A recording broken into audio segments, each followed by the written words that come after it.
दोस्तों, आपको जान के खुशी होगी कि अमेरिका ने नर्सिंग की कमी को पूरी करने के लिए इमिग्रेशन नर्स वीज़ा की प्रोसेस शुरू की है, क्योंकि हाल ही में हॉस्पिटल्स और मेडिकल सेंटर्स को स्टाफ की कमी का सामना करना पड़ रहा है।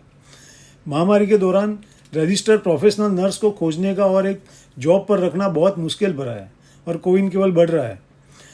इंटरनेशनल नर्सिस ने स्टाफ की आवश्यकता पर प्रकाश डाला और अधिक से अधिक हॉस्पिटल्स को स्टाफ बढ़ाने के लिए प्रेरित किया।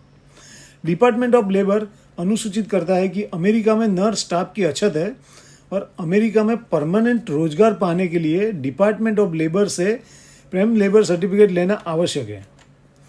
हालांकि हॉस्पिटल्स और मेडिकल सेंटर्स और डीओएल ने यह सूचित किया है कि विदेशी नागरिक को काम पर रखने से यहाँ के हॉस्पिटल्स और मेडिकल सेंटर्स पर अमेरिकी नागरिक के रोजगार में कोई फर्क नहीं पड़ेगा। रोजगार आधारित स्थायी निवास करने के लिए सामान्य प्रकार से प्रेम लेबर सर्टिफिकेट लेना आवश्यक है, क्योंकि ये डिपार्टमेंट ऑफ लेबर से जारी करने वाला सर्टिफिकेट है और अमेरिका में ये जॉब करने के लिए कामदारों की अछत है, ये पेशकश करने के लिए ये प्रूफ काफ़ी है। व्यवसाय नियोक्ता को अनुसूचित किया जाता है कि employment based green card process और प्रेम लेबर सर्टिफिकेट्स एप्लीकेशन करने के लिए जो 1 साल से अधिक समय लग सकता है, इसलिए कैटेगरीज और employers form I-140 immigrant visa petition to USCIS प्रक्रिया है। और हाँ, ये DOL's schedules A categories employers में लिस्टेड है।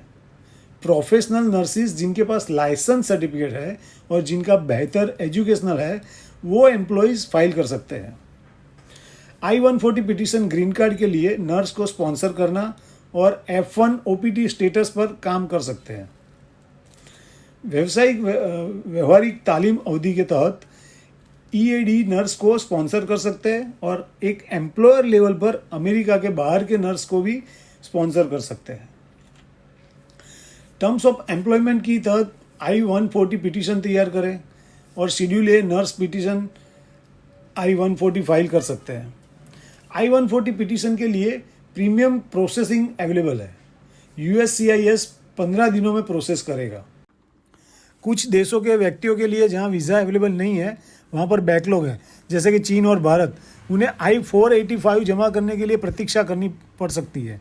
वीज़ा की संख्या प्रति देश सीमा के अंतर्गत फिर से उपलब्ध है। यदि नर्स वर्तमान स्थिति में किसी अन्य प्रवासी वीज़ा स्थिति में अमेरिका में नहीं है, I-485 adjustment of status application व्यक्तिगत एम्प्लॉय और कोई भी पात्र परिवार के सदस्य यानी पति या पत्नी या 21 साल से कम उम्र के बच्चे प्रत्येक I-485 ग्रीन कार्ड्स एप्लीकेशन भेज सकते हैं।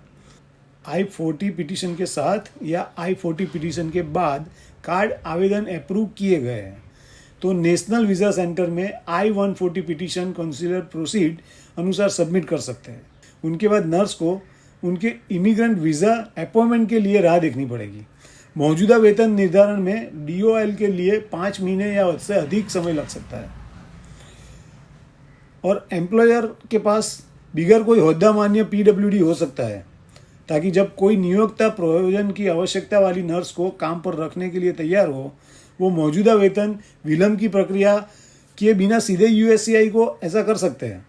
I-485 एप्लीकेशंस दाखिल करने के बाद I-140 पिटीशन को 15 दिनों में प्रीमियम संसाधित और अनुमोदित किया जा सकता है, लेकिन नर्स रोजगार प्राधिकरण दस्तावेज जारी होने तक काम करना शुरू नहीं कर सकता है। अगर दूसरे शब्दों में बात करें तो I-140 पिटीशन अकेले कोई मंजूरी नहीं देता है। सबसे अच्छी बात यह है कि नर्स जिस जगह पर बैकलॉग नहीं है, वहाँ पर से I-140 के साथ I-485 सबमिट कर सकते हैं। एम्प्लॉयर कम समय में EAD के शर्तों के अधीन नर्स को जॉब दे सकते हैं। जब से आप प्रक्रिया शुरू करते हैं 1 साल की समयावधि से, हालांकि अगर PWD अभी तक लागू नहीं हुआ है, इसमें EAD जारी होने में 1 साल या उससे अधिक समय लग सकता है और कोई भी सर्टिफाइड नर्स अपना काम शुरू कर सकती है। तो हाँ दोस्तों, फिर मिलेंगे और एक वीडियो के साथ, और मेरे वीडियो को ज़रूर लाइक करना और सब्सक्राइब करके बेल बटन दबाना मत भूलना।